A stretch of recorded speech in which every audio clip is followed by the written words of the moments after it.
By now you have read Chapter 4 in the textbook and viewed the PowerPoint slideshow with the lecture notes pages for a more summarized explanation of the various writing skills in the chapter. The first thing you need to do is download the skills building exercises fill-in version form at the bottom of the page, the assignment page. Notice that I've saved it in both the Microsoft Word Docs version as well as an RTF version, which should be readable in any of the other software products that you're using. So I'm going to open up the Microsoft Word version of it, and as you can see, eventually, this is what pops up. In order to make the changes here, you'll have to click the Enable Editing button up at the top. Okay, so let's get started with the exercises. As you know, you always want to adapt your writing for your reader. This is tricky because you don't want to offend the intelligent reader or message recipient by using very simple words, but you want to be sure all of your readers and message recipients can understand your message. Remember, the business world is extremely diverse today, and we want to avoid any language barriers in the communication process, so we need to begin by choosing the appropriate words. To that end, I'd like for you to take a look at Learning Objective 4-1, using familiar and short words on page 67 in your textbook. Using familiar words means using language that most of us use in everyday conversation, in other words, plain language. So let's begin with the first set of exercises here in the skills building exercises using familiar words. The first thing you need to do is to determine which words needs to be made simpler. In the first sentence, the word terminate and the words deficit financing may not be clearly understood by everyone, so they are the words we need to clarify. To revise this sentence for easier communication, we need to find out the definitions for these words and phrases. I use dictionary.com website to find that terminate means to end or stop. Next, I looked up deficit, since the word following deficit is financing, we know that the definition will relate to money, so the definition that applies here is the amount by which a sum of money falls short of the required amount. The definition of financing is the act of obtaining money or capital for purchase. In other words, buying on credit. So a suggestion for revision for the first exercise might be, we must stop buying on credit. Much simpler, everyone can understand that. So you will do the same for the remaining sentences within this section. Do the best you can, and you will have the opportunity later to see the instructor version with the suggested revisions for all exercises. I would like for you to do at minimum 5 in each section. The more the better, will help you learn obviously what you need to learn, but at minimum 5, okay? The next learning objective addresses the use of precise and concrete words, and you'll find this information on pages 68 through 69 of your textbook. So read the instructions carefully, revise these sentences to make them conform to the writing suggestions discussed in the book for concrete words and precise language. When you begin working on the revisions for this section, you should ask yourself some questions. For example, let's take a look at the first exercise here. We have found that young men are best for this work. What questions do you need to ask to figure out how to write this more concretely?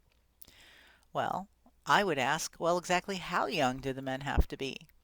You might also want to be more concrete regarding the type of work. We're not going to address that here because you will see later in the assignment that this is important in avoiding discriminatory language. So I'm okay with just revising for the age here. So this revision suggestion might be, we have found that men under 30 are best for this work. So continue using the same premise through the rest of this section. The next learning objective we're going to address is learning objective 4-5, some of the where we're trying to avoid the use of incorrect similar words. In this section, you need to determine if the sentence is correct or incorrect. Is it using the correct word? If it's correct, just type the word correct into the blank space. If it's incorrect, you need to type that word, then revise to show me the correct wording. So for the first example, we have less than 25 registrants so far. This uses the incorrect phrase of less than. Again, look up the definitions and read the paragraphs in the textbook under the select words or appropriate usage heading. Notice that fewer is used with items that can be counted. Less is used to refer to an overall quantity of something that cannot be counted. So in this case, we want to type the word incorrect into the text box.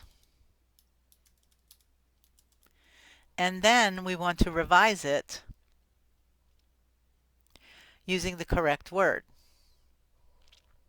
So in this case, we're changing it to we have fewer than 25 registrants so far.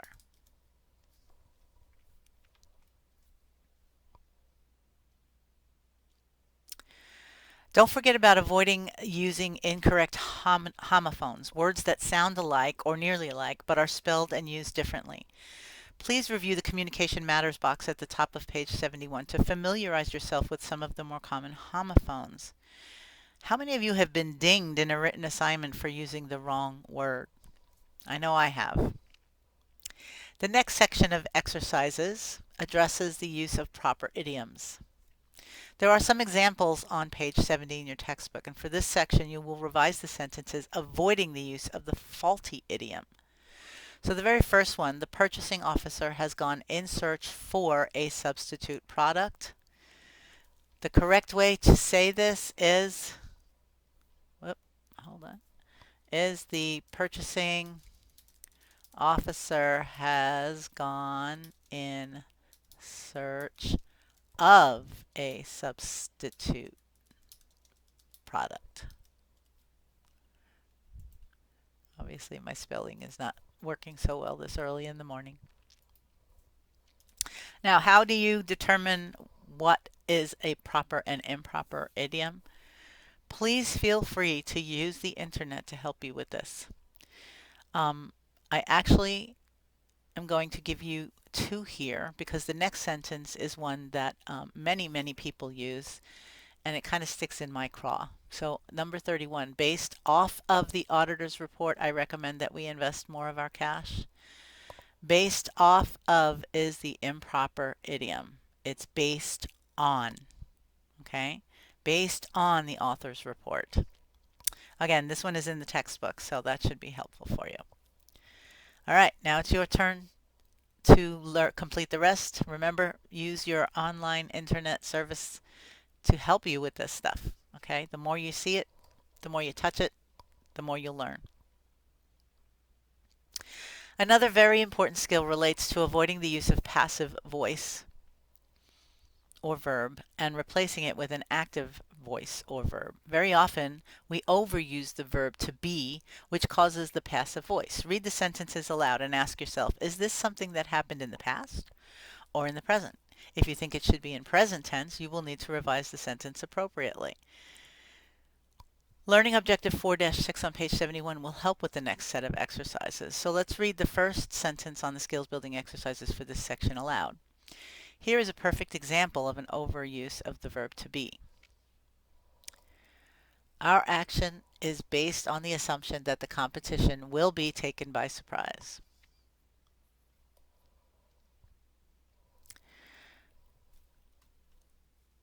So let's talk about how we're going to revise this, okay? I'm sorry, let's go to the next one. It is believed by a typical union member. Eliminate the first one as I have done so in another version of this. So let's take a look at the next one. It is believed by the typical union member that his or her welfare is not considered to be important by management. Can you see how the verb to be has made this a passive voice? Again, read these out loud to yourself.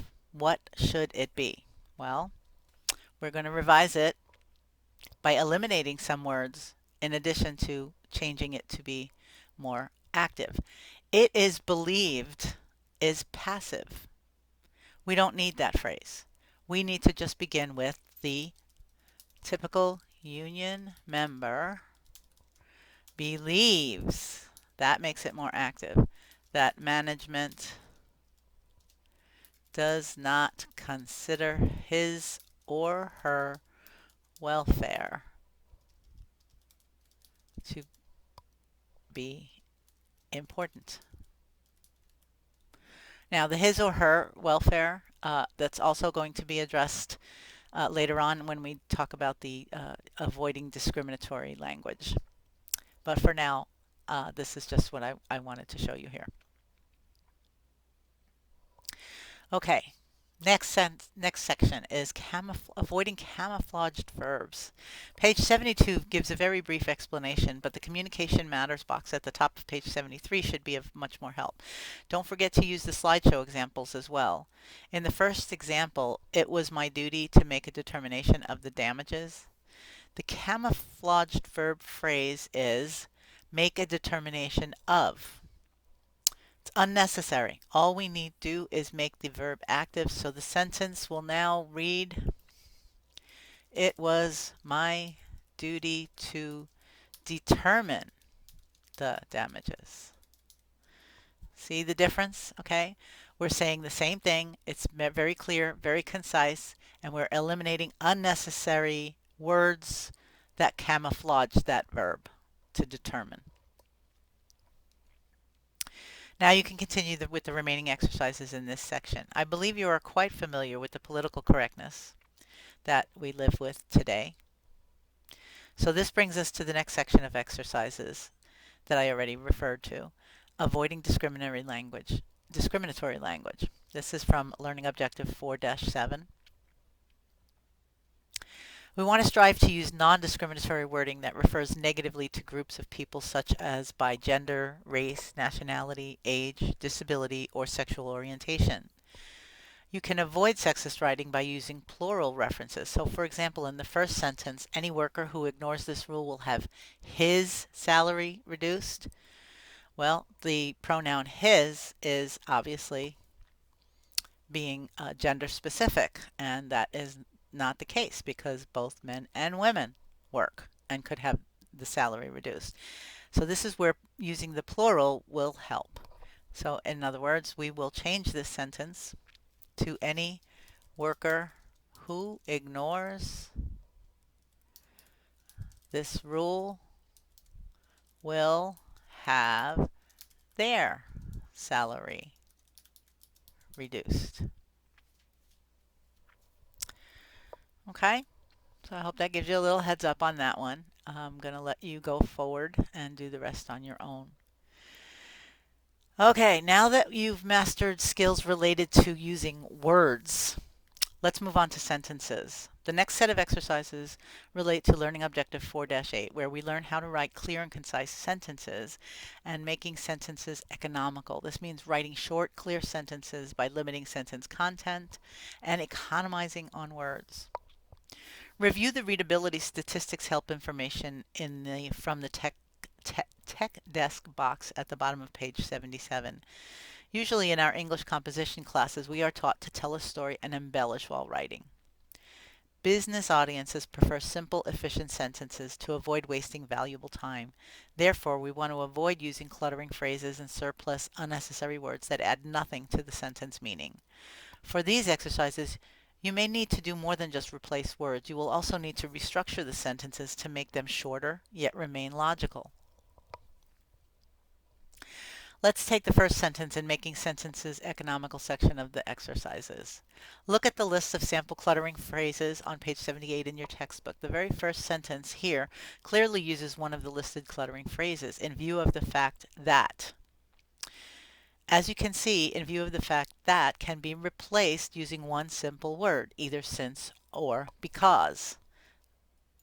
Therefore, the change for this sentence would be because we financed the experiment, we were entitled to some profit. Look at all those words that are gone, okay? And yet the sentence is very, very clear. In fact, much clearer than having all those other unnecessary words. Another skill in this learning objective is to eliminate surplus words. The word that is often a surplus word. It's unnecessary and does not add anything to the sentence. Again, see the Communication Matters box at the top of page 79 and the one at the top of page 80. Check out the fifth sentence in this section of the exercises.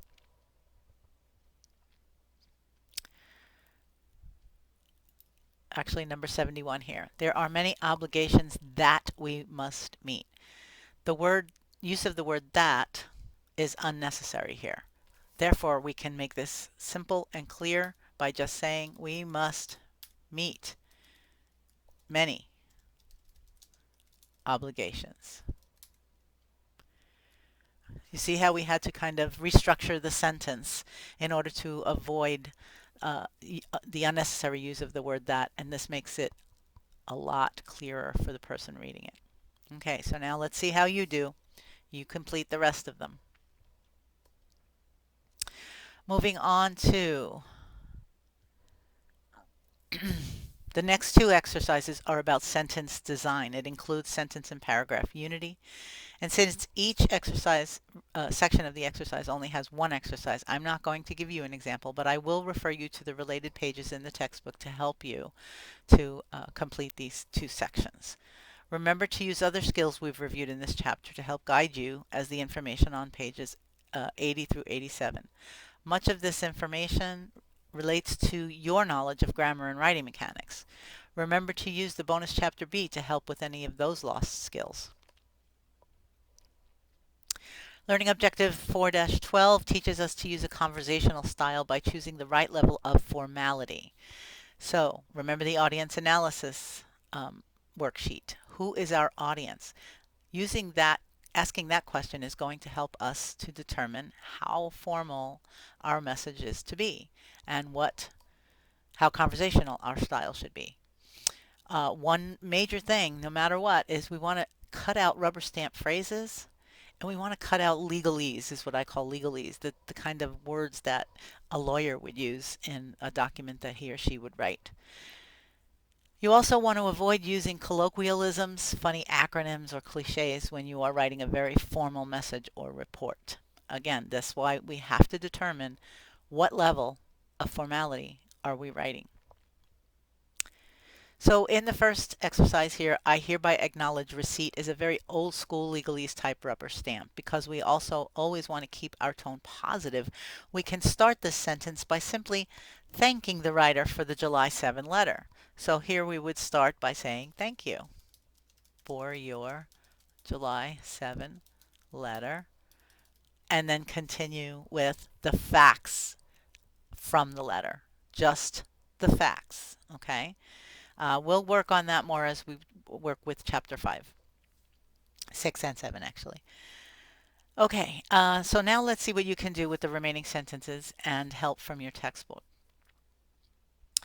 Another important note I'd like to share with you guys is to remember to use your word processing software spell, grammar, and style checkers. In addition to the skills you're learning here, always run these before submitting your work. You can avoid some simple errors. Read out loud. Have someone else read your work before you submit your work to ensure that you are not making any of those mistakes. All right, now we move on to Learning Objective 4.13, and it's about using the you viewpoint, also known as the benefit to your reader or audience. This means you want to write so you are focusing on the reader's interests. So the trick is to put yourself in the reader's place and ask yourself, what's in it for me? Then write your sentence so it clearly answers that question for the reader or recipient. The skill is particularly important when writing a persuasive message. So let's do a quick revision of the first sentence. Company policy requires that you must submit the warranty agreement within 2 weeks of sale. If I ask, what's in it for me if I do this, I realize that to ensure I'm covered by the warranty, I will need to submit within the required time frame. As the writer of the message, I need to make that clear without being so bossy. So here is a suggested revision. To be covered by the warranty, you will need to, and so on, submit the signed agreement to us within 2 weeks of the sale. Finally, we come to learning objectives 4.14 and 4.15, accentuating the positive tone and courtesy. Make no mistake, in business, this can be one of the most difficult skills to master, but it is necessary skill nonetheless. Now read these instructions carefully. Underscore all the negative words in the sentences first. Then rewrite the sentences for a more positive effect. And it's okay to use your imagination to envision the situation for each. So in the first sentence, your misunderstanding of our January 7 email caused you to make this mistake is full of negative tone because it clearly is laying all the blame on the recipient. As business people, we don't want to lose customers. We want to retain them. So we want to write with goodwill. We don't necessarily want to take the blame ourselves for something that went wrong, especially if it wasn't our fault. The best way around this type of situation is just state the facts. In this case, we can turn the negative into a positive by reminding the reader of what the email stated. So a very simple, as our January 7 email stated.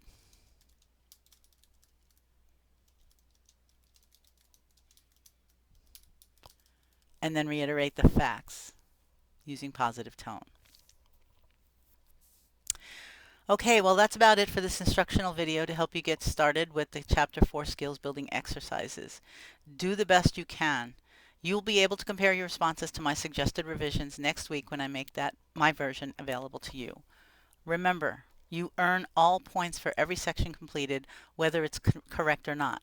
This phase of the course is about learning the tools that are going to help you write effectively in the business environment moving forward. The real writing and grading will come soon.